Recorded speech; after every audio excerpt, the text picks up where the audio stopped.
के ऊपर हम लोग शिविर कर रहे हैं। इसको हम लोगों ने कल पढ़ा था कि जीव चेतना से मानव चेतना में गुणात्मक परिवर्तन के लिए हम इस अध्ययन को कर रहे हैं, एक बात। दूसरा, मानवीयता सहज आचरण प्रमाण हेतु हम लोग इस अध्ययन को कर रहे हैं। क्यों? क्योंकि अभी तक मानवीयतापूर्ण आचरण की पहचान नहीं हुई है पूरी धरती पर। मानव शब्द तो है लेकिन मानव होने का अर्थ जो है नहीं पता है। मध्य दर्शन में जब इस अर्थ को सार्वभौमिक रूप से व्याख्यात किया गया है, जैसे एक परमाणु जो है अपनी जगह में रहते हुए पूरे धरती की व्यवस्था को बनाए रखने में और धरती इकाई के साथ में सोलर सिस्टम के साथ अन्य सोलर सिस्टम में ऐसे अनंत ब्रह्मांड के स्तर पर भागीदारी करता है, उसी प्रकार से मानव का आचरण ऐसा होगा कि वो परिवार में जीते हुए, परिवार में समाधान समृद्धि को प्रमाणित करते हुए 10 सोपान में मानव परंपरा के संतुलन के साथ जो है भागीदारी करता हुआ अनंत ब्रह्मांड के स्तर पर अस्तित्व सह अस्तित्व के स्वरूप में है, उसमें भागीदारी करेगा, है ना। इसीलिए मानवीयता सहज आचरण प्रमाण हेतु ये अध्ययन है। ये अध्ययन केवल बोलने की वस्तु नहीं है। आप समझ भी गए हो, ये तभी प्रमाणित होता है जब आप समाधान और समृद्धि दोनों को समृद्धि प्रमाणित नहीं हुई तो समाधान भी प्रमाणित नहीं होता है ना। तो समाधान का प्रमाण ही है समृद्धि प्रमाणित होना। समृद्धि का मतलब होता है एक परिवार अपनी आवश्यकता की हर वस्तु का उत्पादन नहीं कर सकता, तो क्या करता है अभी कि वो कुछ अभी तो उत्पादन करते नहीं, जैसे हम और आप, हम तो कोई उत्पादन करते नहीं है। उत्पादित वस्तु को घर में ला करके फिर हम उसका खाद्य वगैरह, तो हम उसका व्यापार तो करते नहीं, तो अपने घर की उपयोगिता के लिए। तो यहाँ पर कह रहे हैं हर परिवार उत्पादन करेगा। क्यों कह रहे हैं हर परिवार उत्पादन करेगा? क्योंकि जब भी उत्पादन व्यापार के लिए है तो मास लेवल पर चाहिए होता है, वो फिर व्यापार विधि ही है। यहाँ पर हर परिवार, जैसे हमारे गांव में पहले था, अभी इंडिपेंडेंट से पहले 80% लोग खेती करते थे, फार्मर थे। हम अपने खाने पीने के लिए उगाते थे और थोड़ा सा आपस में गांव में एक्सचेंज करके काम चल जाता था। और जिनके पास जमीनें नहीं थी उनको हम लोग देते थे। तो एक परिवार में भले हम संबंधों की पहचान सार्वभौमिक स्तर पर नहीं थी, लेकिन कम से कम जो हमारे घर में काम करने वाले लोग थे उनके भरण पोषण की जिम्मेदारी गांव उठाता था। और इसको हम लोगों ने देखा है, इसलिए हमारे लिए तो ये बहुत सामान्य सी बात है। जैसे घर में गाय धोने वाले हमारे बढ़ई है, कुम्हार है, इन सबको देते ही थे ना, है ना। जो घी दूध होता था तो जिनके घर में गाय नहीं है उनको देते ही थे, है ना। तो अभी क्या कर रहे हैं कि यही विधि है, उत्पादन अपने खाने के लिए करना है और 10 परिवार मिलकर के उत्पादन करेंगे तो नौकर चाकर लगाने का जरूरत नहीं रहेगी। 10 लोग मतलब 100 लोग। तो परिवारों में जितनी भी जरूरतें होती हैं, बच्चा होने की, बच्चे की सेवा की, बूढ़ों की सेवा की, कोई बीमार हो गया, कोई मर गया, तो जो इन सब स्थितियों से जो असुरक्षा होती है वो 10 परिवार जब संयुक्त रूप से जिएंगे ये सारा कुछ खत्म हो जाएगा और उत्पादन के लिए परिवार के लोग ही करेंगे। तो जब संबंध विधि से उत्पादन, जैसे घर में अपन खाना बनाते हैं, जिम्मेदारी पूर्वक बनाते हैं, सबके सेहत का ध्यान में रख करके बनाते हैं, तो ऐसे ही हम लोग यहाँ पर जो भी उत्पादन करेंगे वो धरती की सेहत को बनाए रखते हुए हमारा सेहत सुरक्षित रखना है, इस विश्वास के साथ, इस समाधान के साथ जो है उत्पादन करेंगे। तो परिवार मूलक स्वराज्य व्यवस्था में जीने से, भागीदारी करने से, समाधान और समृद्धि प्रमाणित करने से, अब समृद्धि कब प्रमाणित होगी? जब हम दूसरों को समृद्ध बना दें। यहाँ ऐसा नहीं कह रहे कि हम गरीबों की तरह रहने लग जाएं, है ना। जैसे उस दिन एक उसमें वक्तव्य में कह रहे थे कि विपन्नता कभी समृद्धि का आधार नहीं हो सकती। अभी क्या होता है कि हम थोड़े फटे कपड़े पहनने लग जाएं, अभी ऐसे ही चल रहा है अमेरिका में ट्रेंड कि हम ना पुराने कपड़े पहनेंगे, नए नहीं खरीदेंगे। यहाँ पे ऐसा नहीं, कह रहे बढ़िया आप कोसा पहनो, कोई मना नहीं कर रहा है, लेकिन उत्पादन करके, है ना। एक दूसरे के मतलब जो गरीब है, जिनके पास साधन संपन्नता नहीं है, जिनके पास शिक्षा, स्वास्थ्य, न्याय, है ना, उत्पादन और विनिमय के अवसर नहीं है, उनको ये अवसर उपलब्ध कराकर अपनी बराबरी पर लिया, है ना। हर परिवार समृद्धि पूर्वक जिए, उसको जितना कुछ चाहिए खाने पीने सोने रहने स्वास्थ्य के लिए, शिक्षा के लिए, सुरक्षा के लिए, वो सब होना। तो सुरक्षा परंपरा में सूत्रित होने से ही होता है। जैसे हमने और आपने 2 लोगों ने कर लिया, 10 लोगों ने कर लिया, नहीं। जब तक ये एक गांव में इसका मॉडल नहीं बनेगा, एक गांव में कम से कम सामान्य आकांक्षा की वस्तुओं के संबंध में हम लोग आत्मनिर्भर हो सकते। क्योंकि राई उगा लेंगे तो तेल बन जाएगा, है ना, नारियल उगा लेंगे तो तेल बन जाएगा, और बहुत सारी वनस्पतियां हैं जिनसे तेल बन जाता है। तो हम लोग अपने ईंधन के लिए भी और घर के खाने पीने के लिए भी हम तेल में, है ना, हर चीज में स्वायत्त होंगे। शायद नमक के लिए हमको बाहर कहीं, अभी भी कई गांव के नमक के लिए बाहर जाते हैं। तो इस तरीके से इसको, इस उत्पादन विधि से जीना, और फिर अन्न की समृद्धि में जब हम सहायक होते तब समृद्धि प्रमाणित हो। तो ऐसे ये समाधान, यदि समृद्धि प्रमाणित नहीं हुई तो आप मानसिक रूप से समाधानित हुए हो, मतलब सर्वतोमुखी समाधान को पहचाने हो, मानव चेतना को पहचाने हो, इसका कोई प्रमाण नहीं आएगा। ये एकदम साफ बात इसमें है। प्रमाण के बगैर कुछ भी नहीं है, हमको खुद भी नहीं पता चलेगा। क्यों, बातें करने से थोड़ी पता चलता है। अच्छी बातें तो मनुष्य बहुत साल से कह रहा है, सबकी सुख हो। हम्म। तेल बना, तेल से खली बनी, गाय बनी, जो पाला उसमें खाया गया, जो ईंधन जलाया उसकी लकड़ी का, उससे राख निकला, बर्तन धुल गए, हाँ, खेत के काम आ गया। ये सब एक साइकिल था वो पूरा। हाँ, बिल्कुल दिखती नहीं है। हाँ, अभी इस विधि से दिखने लग गया है कि जो हमारे पूर्वजों ने एक, पर उन्होंने ना मानसिकता पे काम नहीं किया, काम जो है व्यवस्था पर हुआ। तो मानसिकता व्यक्तिवादी ही रही, आदर्शवादी ही रही, इसीलिए वो सारा सिस्टम भौतिकवाद के प्रभाव में चूर हो गया। और उसमें चूंकि मानव रहस्य में तो जीना चाहता नहीं है, तो रहस्य से मुक्ति के लिए बहुत सारे लोग प्रयास करते ही रहते हैं। तो धीरे धीरे जो मान्यताएं थी वो धूमिल हुई, और मनुष्य ने नए नए चीजों को सीखा। तो विज्ञान ने क्या हुआ, मानव की तर्क क्षमता को संतुष्ट किया, और विज्ञान में जो प्रयोग हुए वो फैक्ट के आधार पर हुए। दिशा नहीं रही विज्ञान के पास, लेकिन अध्ययन तो रहा, और उन्होंने मानव को सुविधाएं दी। तो समाधान तो मिला नहीं, कम से कम सुविधाएं मिली, मानव उसी में मोहित हो गया। और मानव में जो ये भोग की प्रवृत्ति आई, आदर्शवाद में तो त्याग की बात थी, है ना, इसमें भोग है भौतिकवाद में। तो त्याग से जो लोग उबे हुए थे उन्होंने सोचा चलो भोग ही कर लेते हैं, मिल तो कुछ रहा नहीं, है ना। और वातावरण, शिक्षा, ये सब ने मिल करके मानव के अंदर जो दबी हुई आसक्तियां थी उनको बढ़ा दी। हम लाभोन्माद, भोगोन्माद, इसमें इसका एकमात्र जो कार्यक्रम है वो मानव चेतना की पहचान के साथ ही संबंध होता है, नहीं तो नहीं होता। तो यदि आप भोगों में जी रहे हैं तो आप मानव चेतना में नहीं ना। आपके लिए जब संबंध से ज्यादा वरीय भोजन हो जाता है, संबंध से ज्यादा वरीय आपका सोना हो जाता है, संबंध से ज्यादा वरीय जो है घूमना हो जाता है ना, हमारे अपने व्यक्तिगत निर्णय, व्यक्तिगत कार्यक्रम ज्यादा संबंध से वरीय, परिवार से वरीय हो जाते, इसको व्यक्तिवाद। जैसे हम और आप हैं, माँ रहे, हमको खाना मिले ना मिले, हम अपने बच्चों की सेवा शुश्रूषा में प्रसन्न रहे। खाना बहुत छोटी सी चीज है, वो भी जरूरी है, हम ये नहीं कह रहे कि खाना ही ना खाओ, लेकिन यदि थोड़ा छोड़ना भी पड़ जाए तो उसमें संकट नहीं है। अभी क्या है कि ना, मेरा खाना, मेरा ये वो, और अभी व्यक्तिगत सम्मान को लेकर के बहुत मानव परेशान है। परिवार का सम्मान होता है, व्यक्तिगत रूप में तुम हो क्या, कुछ भी नहीं। परिवार नहीं है तो आप सब सस्टेन कर नहीं सकते। तो जो ये माय आइडेंटिटी, यही सबसे बड़ी समस्या है आजकल की।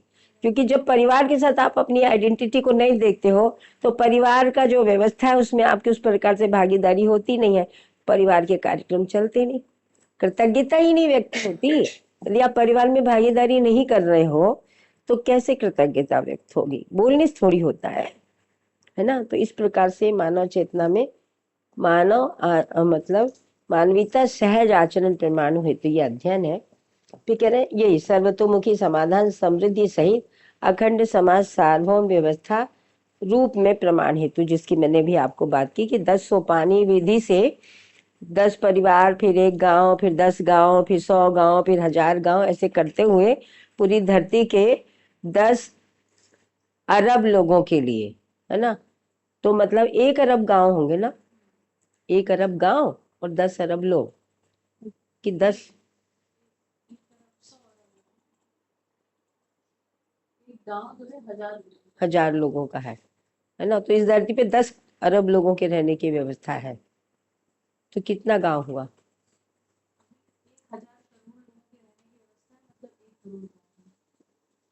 1,000 करोड़ लोगों की है कि 1 अरब लोगों की?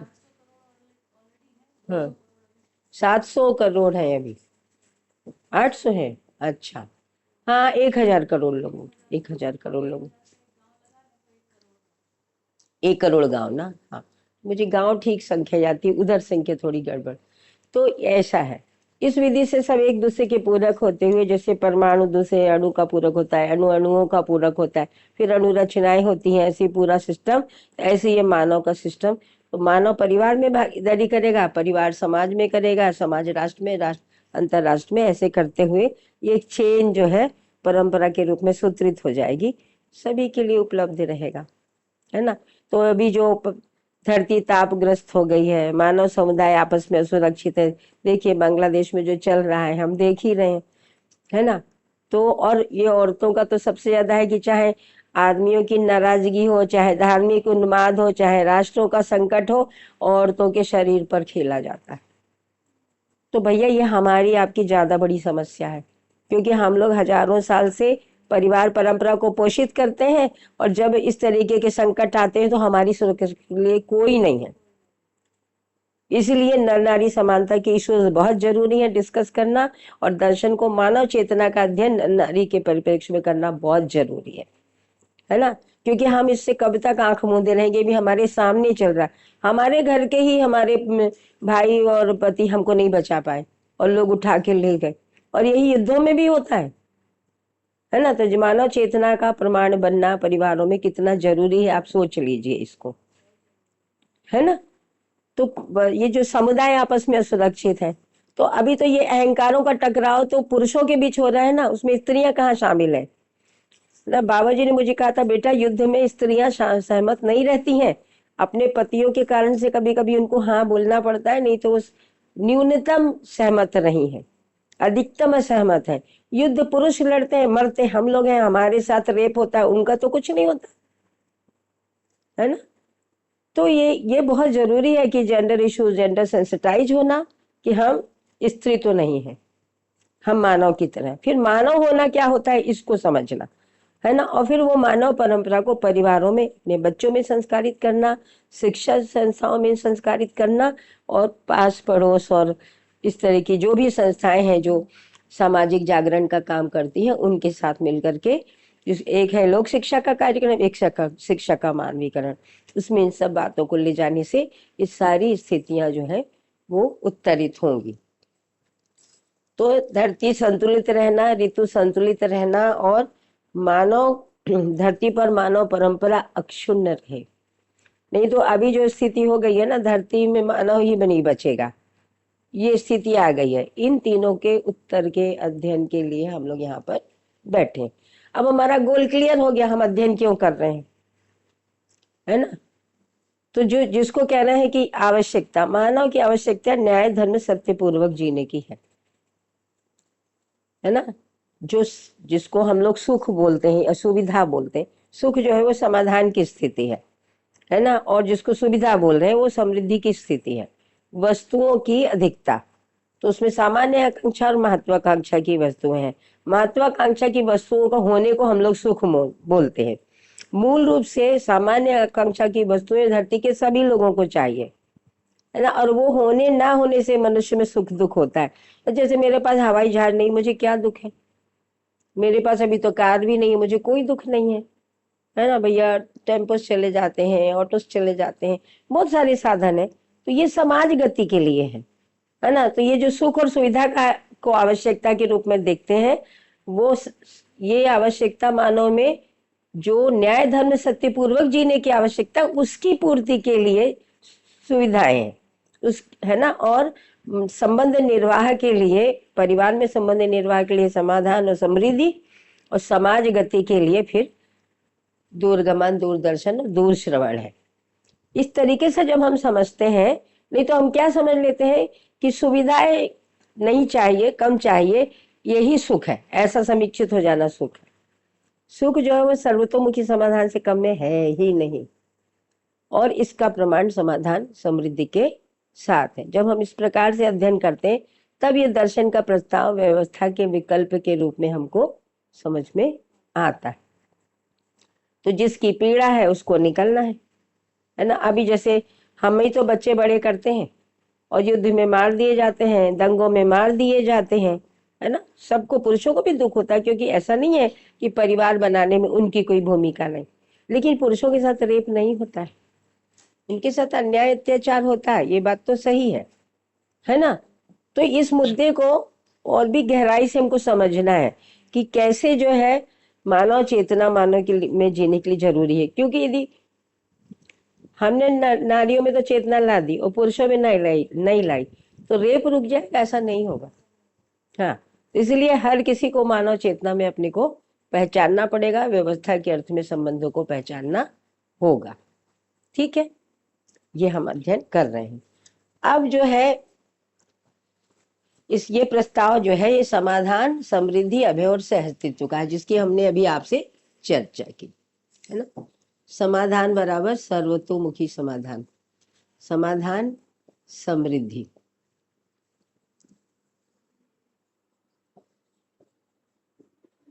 अभय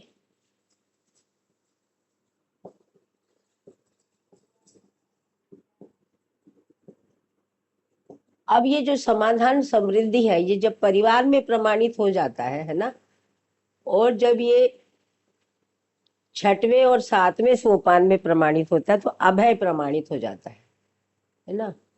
ये जो हमारे परिवार मूलक स्वराज व्यवस्था है ना उसमें दिया हुआ है।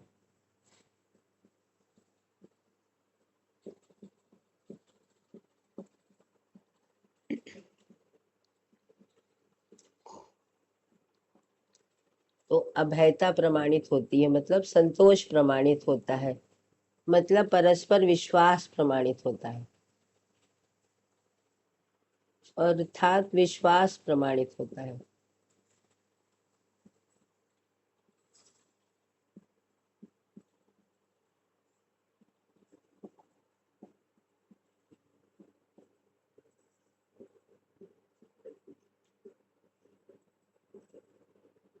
ठीक है, ये जो संबंधों में विश्वास है ना वही प्रमाणित होता है 10 सातों सोपान में। तो संबंध जैसा हम लोग माता पिता भाई बहन पति पत्नी है ये तो घर में है ना, लेकिन जो हमारे परिवार है पड़ोस में है वो सब भी तो हमारे संबंधी है ना मानव के रूप में। इसलिए जब तक अखंड समाज के रूप में संबंध को नहीं पहचानते हैं तब तक सभी के प्रति जिम्मेदारी का निर्वाह नहीं हो पाता है।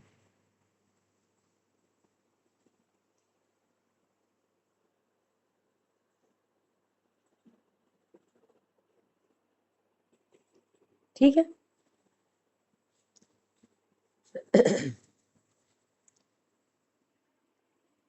तो अभय प्रमाणित होता है तो 10वें सोपान में सहअस्तित्व प्रमाणित हो जाता है। तो परिवार मूलक स्वराज्य व्यवस्था से कम में ये जो मानव परंपरा अक्षुण्ण रहेगी ऐसा होगा नहीं, है ना। तो जो निरंतरता है जिसको कहते हैं कि न्याय धर्म सत्य की निरंतरता या सुख की निरंतरता, वो परिवार परंपरा में ही निरंतर होता है। एक व्यक्ति रूप में तो होता ही है, वो अनुभव के बाद होता है व्यक्ति रूप में। परिवार रूप में समाधान समृद्धि हो गया तो सुख की निरंतरता होगी कि नहीं होगी, और ये बना रहे। तो अभी क्या है, कभी हम अमीर होते हैं कभी गरीब हो जाते हैं, सब खत्म हो जाता है। तो जब ये समाधान समृद्धि परिवारों की परस्परता में सूत्रित रहेगा तो ये खत्म नहीं होने वाला है। मतलब ऐसे बाबा जी ने बोला कि पूंजी जो है वो श्रम है, श्रम ही पूंजी है, मतलब नोट वोट पूंजी नहीं मध्य दर्शन में। तो उन्होंने कहा कि जैसे हमारे खेत में कम हुआ आपके खेत में ज्यादा हुआ तो आपस में विनिमय हो जाएगा, तो कुछ कमी नहीं रहेगी। तो एक जो भय का वातावरण है वो समाप्त होगा कि नहीं होगा, बताओ क्या लगता है जय आपको? दिखता है ना चित्र पूरा? हम्म, दोनों तरफ से जो एक भाव होता है ना वो सब में आ जाता है। हाँ, इसको परस्पर पूरकता बोलते हैं। उसकी वजह से जो आपने कहा ना बार्टर सिस्टम चलता है, तो वो एक पीढ़ी की बात नहीं है या सिर्फ 10 गांव की बात नहीं है, उसका आयाम बढ़ता है, पूरे परंपरा की बात। इसने शुरुआत की है, उसके बाद उनके बच्चों में जाएगा, बच्चों में भी जो मतलब एक्सटेंडेड फैमिलीज हैं या एक्सटेंडेड विलेजेस हैं, उसमें भी वो चीज बराबर अच्छे भाव के साथ जाती है कि नहीं, वो छोटा बड़ा नहीं समझ में हाँ, आता। वो समान के उसमें परस्पर हाँ, अब एजुकेशन में भी चला जाएगा, घर में भी यही वातावरण रहेगा। तो जो घर में वातावरण होता है ना और जो एजुकेशन में, यही दोनों मिलकर के मानसिकता का निर्माण करते हैं। अभी शिक्षाएं भी जो है, शिक्षा परंपरा भी अभी जो है व्यापार मानसिकता को प्रमोट करती है, भोग को प्रमोट करती है। परिवार में भी यही है, बेटा तुम्हें क्या करना है अपना देखो, तुम तो अपना खाने पीने की व्यवस्था करो, बाकी का क्या हमने सबका ठेका ले। ऐसे परिवार में ऐसी बातें होती हैं। कहते जरूर है कि सब एक दूसरे का, जब हमको जरूरत है तो भाई सहयोग होना चाहिए।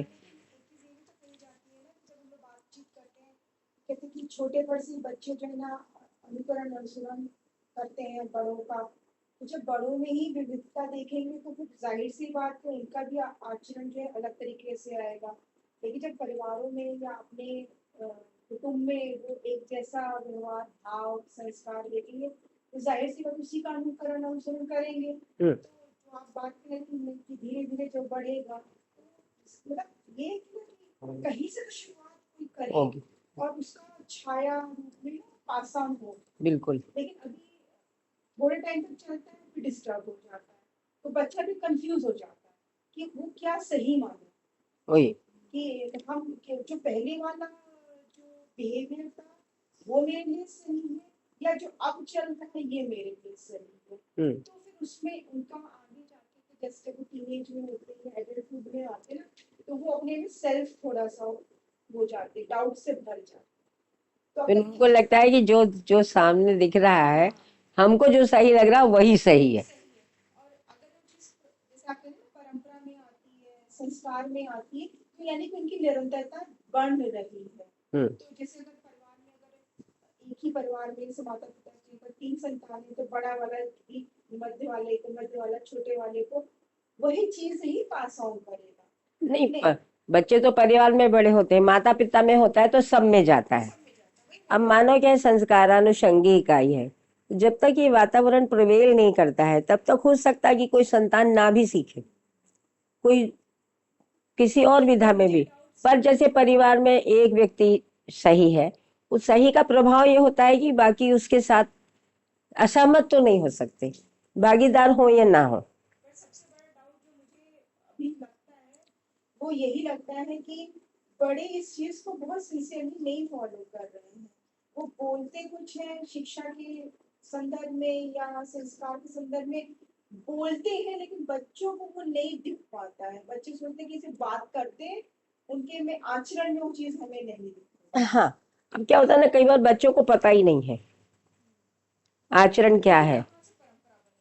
बनेगी ना, हम बनाएंगे, आप बनाओगे, कोई नहीं कर पा रहा है इसके कारण से हम नहीं करेंगे, ऐसा थोड़ी है। पहले तो विचार में ही स्पष्ट होता है ना। अभी वैचारिक स्पष्टता के लिए काम हो रहा है।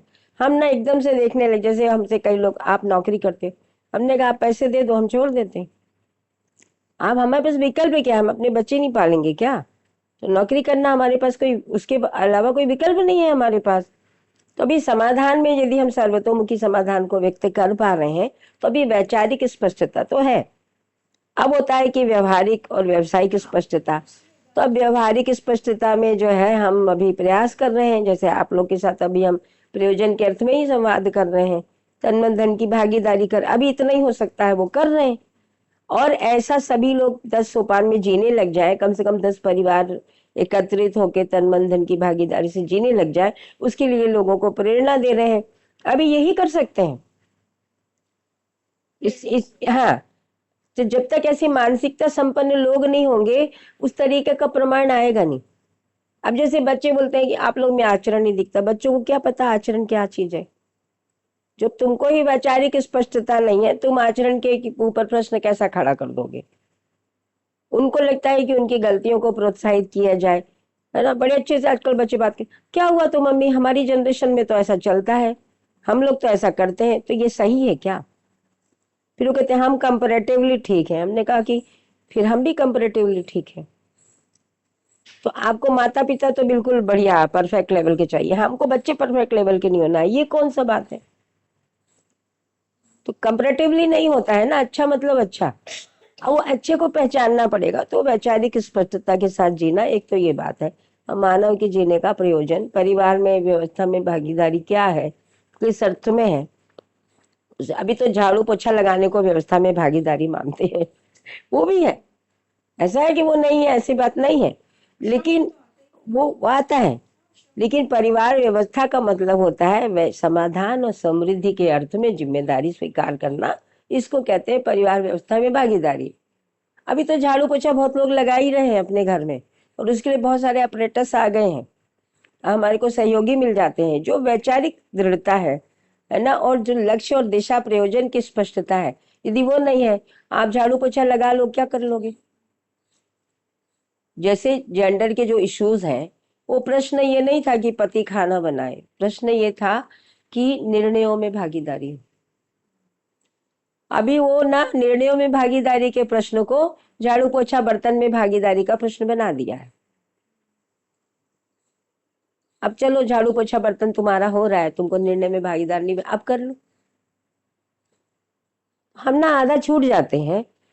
हाँ, तो बर्तन घर में हर व्यक्ति हर कार्य को करने का जिम्मेदार हो, ये बात तो होनी ही चाहिए, है ना। अभी जो डिस्क्रिमिनेशन ऑफ वर्क है वो मध्य दर्शन में नहीं होगा, पर फिर भी महिलाएं घर में रहती हैं, पुरुष उत्पादन के लिए जाते हैं, उनको बच्चों का पालन पोषण करना है। तो एक जो बनी हुई व्यवस्था है, हजारों साल का अभ्यास है। हम जिस भोजन को 10 मिनट में 1 घंटे में बना देंगे, उनको 2 घंटा लगेगा, क्योंकि अभी उनको अभ्यास नहीं, है ना।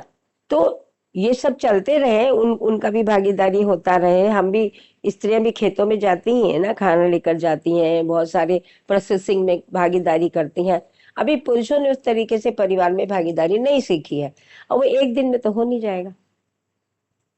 जैसे हम लोग देखते हैं हमारे पतियों में, तो उनमें जितना भी इम्प्रूवमेंट हुआ है हम उसका प्रोत्साहन करें, और हमको ये स्वीकार करना पड़ेगा कि जो मान्यताएं हैं, जो पूर्वाग्रह है, पूर्व स्मृतियां हैं, है ना, उनमें के लिए दबाव होता है ना। हमने इसमें लिखा हुआ है, अपराधहीन व्यवहार के लिए अंतर नियमन का दबाव आवश्यक है। वो जब तक दबाव नहीं बनेगा, आचरण में परिमार्जन नहीं होगा, है ना। इसमें दिया हुआ है व्यवहार दर्शन में, कहाँ है अपने व्यवहार दर्शन, है ना, इसमें देखिए लिखा हुआ है, ये दबाव के बगैर नहीं होता है। हम लोग क्या है ना, अध्ययन किए बगैर जब प्रश्न करते हैं ना, हम इस तरीके से फंस जाते हैं, क्योंकि हर घटना, हर उसके पीछे कोई एक नियम काम करता है ना। तो जब तक मानव में दबाव नहीं है, वो अग्रिम गति नहीं करेगा, है ना। यहाँ पे लिखा है कि अपराधहीन व्यवहार के लिए व्यवस्था का दबाव एवं प्रभाव, ठीक है। अन्यायहीन विचार के लिए सामाजिक आचरण का प्रभाव, आसक्ति रहित इच्छा के लिए अध्ययन एवं संस्कार का प्रभाव, तथा अज्ञान रहित बुद्धि के लिए अंतर नियामन अथवा ध्यान आवश्यक है। अब यहाँ ध्यान से बाबा जी वो नहीं कह रहे हैं जो बैठ करके ध्यान लगाते हैं, है ना। वो कह रहे हैं जी समझने में ध्यान देना, फिर समझाने में ध्यान देना, फिर जीने में ध्यान। दबाव रहता है ना, जैसे लिखा है कि अपराधहीन व्यवहार के लिए व्यवस्था का दबाव, और परिवार में दबाव नहीं रहता है। अभी हम ही लोग कहते हैं ये इसको तो न्याय नहीं कह रहे हो। जैसे कोई न्याय की बात नहीं करता है तो अपन उस पर ज्यादा प्रश्न नहीं लगाते, लेकिन कोई न्याय की बात करने लगे और न्यायपूर्वक ना जिए, तो परिवार के लोग बोलते हैं कि सुनो बातें मत करो खाली। ये दबाव है ना।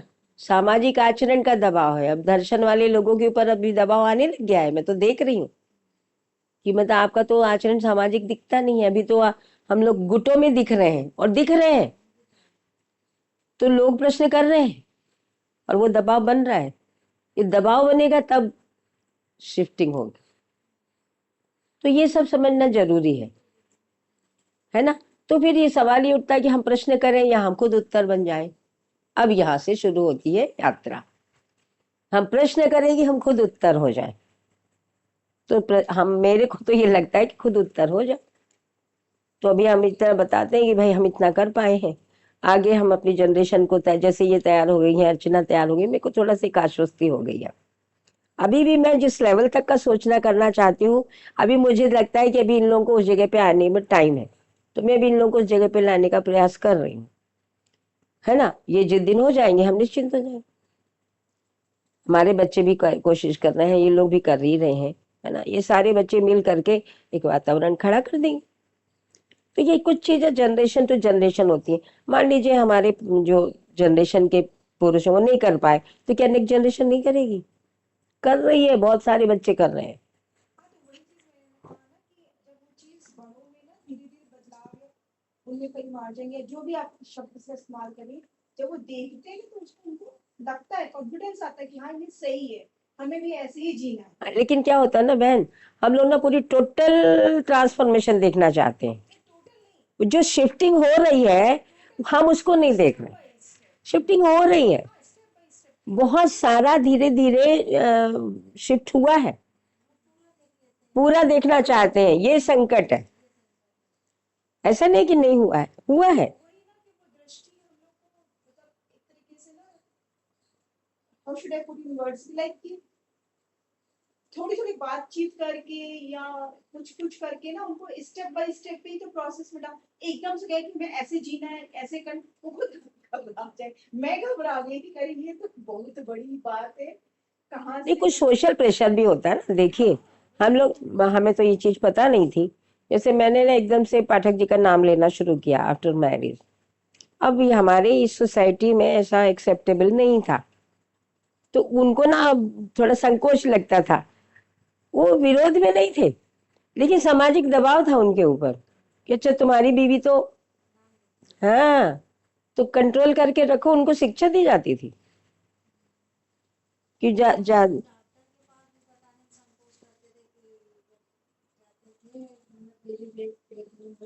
वो लोग केरल वाली थी मरियम हमारे तो हंसती थी कि अपने पति का नाम नहीं लेती। हम्म।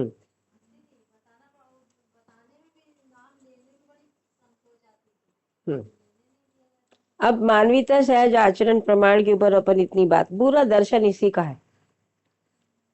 और आप सोचिए कि आप तो एकेडमिक्स में भी है कि मतलब पूरा जो है सोशियोलॉजी, पूरी एंथ्रोपोलॉजी मिल करके ह्यूमन बिहेवियर का कोई यूनिवर्सल मॉड्यूल प्रस्तुत नहीं कर पाई। मध्य दर्शन प्रस्तुत कर दे रहा है कि मानव में 4 आयाम है ना। कैसे प्रस्तुत कर रहा है? मानव में 4 आयाम है। एक आयाम है अनुभव, एक आयाम है विचार, एक आयाम है व्यवहार, और एक आयाम है प्रयोग।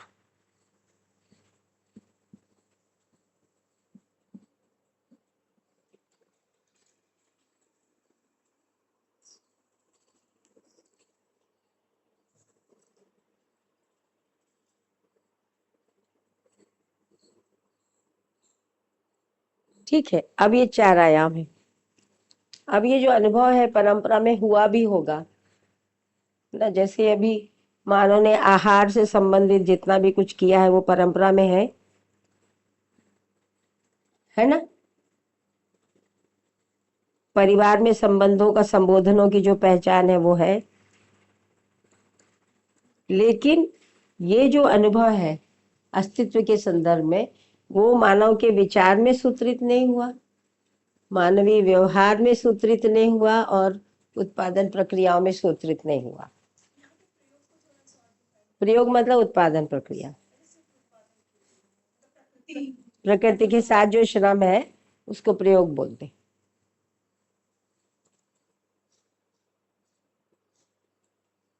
तो विचार में अंतर्द्वंद है, व्यवहार में परस्पर विश्वास की स्थापना नहीं है, स्वयं में विश्वास भी नहीं है ना।